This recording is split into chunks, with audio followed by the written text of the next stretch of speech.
Hello dear student, কেমন আছো? I hope প্রত্যেকে শুধু ভালো নয়, ভীষণ ভালো আছো। স্ক্রিনের ওপর চক্রবৃদ্ধি সুদ এই চ্যাপ্টারে একটা প্রশ্ন দেখা যাচ্ছে, তাই না? সো প্রশ্নটা কি? প্রশ্নটা হচ্ছে যে যদি বার্ষিক সুদের হার 12% এবং সুদ 6 মাস অন্তর দেয়, তবে 6,840 টাকা 2-3 বছরে চক্রবৃদ্ধি সুদ অপশন এ 780, অপশন বি 330.14 টাকা, অপশন সি 758 টাকা, অপশন ডি 558.61 টাকা। ওকে, তাহলে কি কি ইনফরমেশন পেয়েছি দেখো। রেট অফ ইন্টারেস্ট কত? 12%। বেশ। আর কি পেয়েছি? প্রিন্সিপাল কত? 6,840 টাকা। বেশ। সময়কাল কত? সময়কাল মানে এন, এন হচ্ছে দেখো 2/3। ওকে, তাহলে সবৃদ্ধিমূল মানে এ সমান কি? এটা এ মানে কি? সবৃদ্ধিমূল। সবৃদ্ধিমূল সমান কি? পি ইন্টু 1+r/100 এর পাওয়ার হচ্ছে এন। কিন্তু এখানে কি আর হবে? না, আর হবে না। এর পরিবর্তে কি হবে?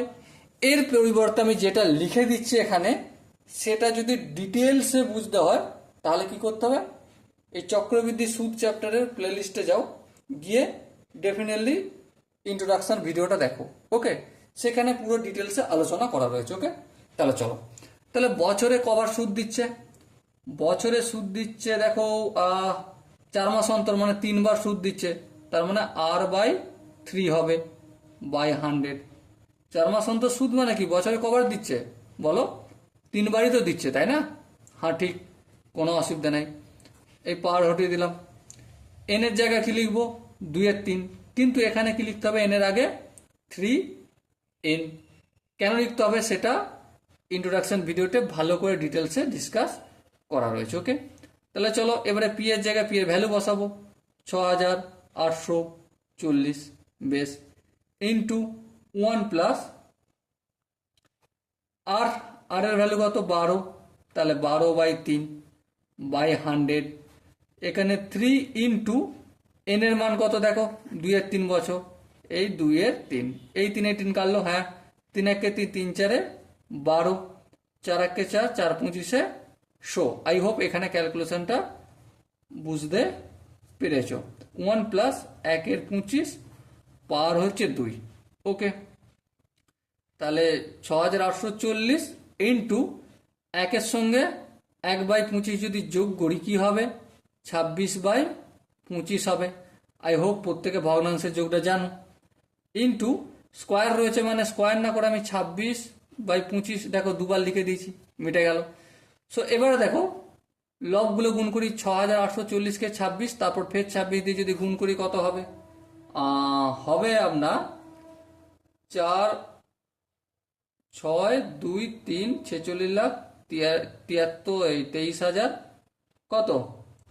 840। 840 এটাকে ভাগ করো, 25কে 25 দিয়ে ভাগ করলে গুণ করলে কত হয়? 625। হ্যাঁ, সো আলটিমেট আনসার কত আসবে ভাগটা করলে? একটু নিজেরা করে দেখো। 7,398.144 এটা আসবে। ওকে, এটা যে পেলাম এটা কি? সবৃদ্ধি মূল। তাহলে সবৃদ্ধি মূল সমান কি জানি? সবৃদ্ধি মূল সমান কি জানি? সুদ প্লাস আসল। এটা আমরা জানি তো।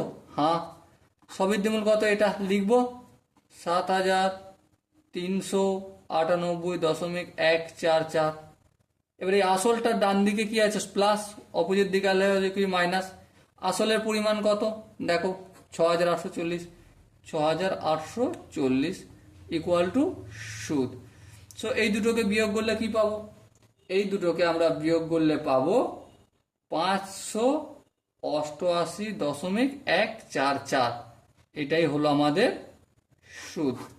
ওকে, সো মাই ডিয়ার ওয়াটসন, এখানে যে 4টে অপশন ছিল তার মধ্যে কোন অপশনটা ঠিক?